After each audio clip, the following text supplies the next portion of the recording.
দাদা আমি বেলুন বানাচ্ছি রাখুন তো তাড়াতাড়ি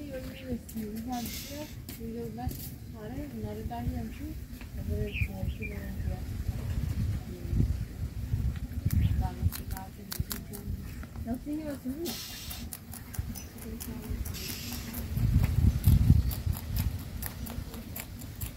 কালকে মতো একটা আলু ভাজি করলে সেই লাগতো রে। কালকে মতো আলু সব খাবে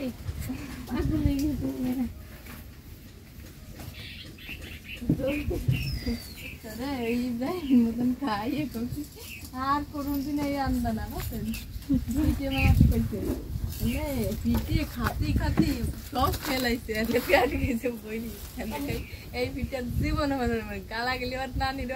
এ তোমার বানাতে এই পিঠা তুমি বানাতে খাওয়া শেষে